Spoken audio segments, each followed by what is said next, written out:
semuanya, jadi dalam video kali ini kita akan membahas salah satu teknik dalam modifikasi perilaku, yaitu classical conditioning atau pengkondisian klasik.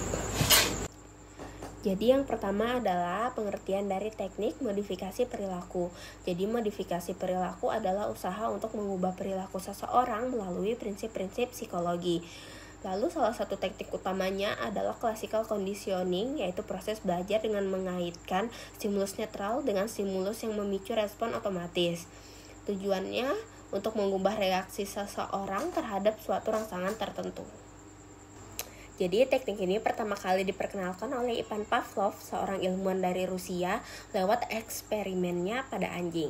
Pavlov menemukan bahwa anjing bisa mengeluarkan air liur hanya dengan mendengar suara bel.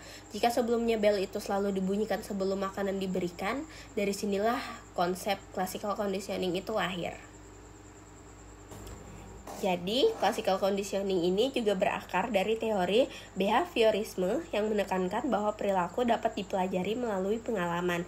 Konsep dasarnya adalah stimulus netral atau NS, stimulus tak bersyarat atau UCS, respon tak bersyarat atau UCR, stimulus bersyarat atau CS, dan respons bersyarat atau CR.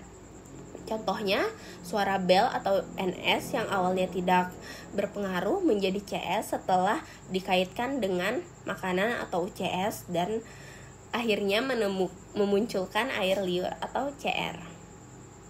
Lalu setelah Pavlov, psikolog lain seperti John B. Watson juga mengembangkan teknik ini untuk lebih lanjut. Salah satunya adalah dengan eksperimennya, yaitu Little Albert, yang menunjukkan bahwa emosi juga bisa dikondisikan. Kini, classical conditioning digunakan dalam terapi, pendidikan, bahkan juga iklan. Lalu, classical conditioning ini juga sangat berguna untuk beberapa hal. Contohnya seperti mengurangi ketakutan atau fobia, mengubah respon emosional negatif, lalu ada membangun kebiasaan baru yang lebih adaptif, dan juga meningkatkan proses pembelajaran. Lalu ada beberapa masalah perilaku yang cocok ditangani dengan menggunakan teknik ini, seperti fobia spesifik, seperti fobia takut pada kucing, takut gelap.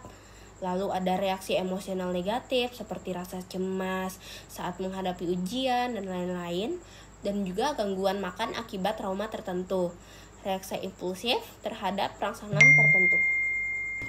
Selanjutnya adalah prosedur atau langkah-langkah untuk menjalankan teknik dari classical conditioning ini. Pertama, tentukan respon yang ingin diubah, lalu setelahnya temukan stimulus yang memicu respon tersebut. Setelah itu, pilihlah stimulus netral yang bisa diasosiasikan, dan asosiasi itu dilakukan secara berulang. Lalu pantau perubahan perilaku yang terjadi. Namun, jika diperlukan, lakukan proses ekstinsi untuk menghapus asosiasi lama yang tidak diinginkan.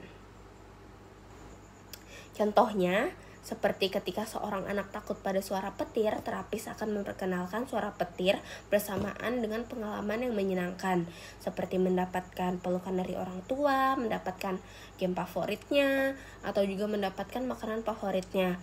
Dengan pengulangan yang seperti itu, anak tersebut tidak lagi akan takut pada suara petir. Lalu selanjutnya adalah faktor keberhasilan dari penggunaan teknik tersebut adalah keberhasilannya bisa ditentukan oleh konsistensi dalam pemberian stimulus, relevansi stimulus dengan kondisi individu, dukungan dari lingkungan. Sedangkan jika kegagalan itu bisa terjadi karena stimulus yang tidak efektif, tidak ada pengulangan, atau adanya gangguan dari stimulus lain.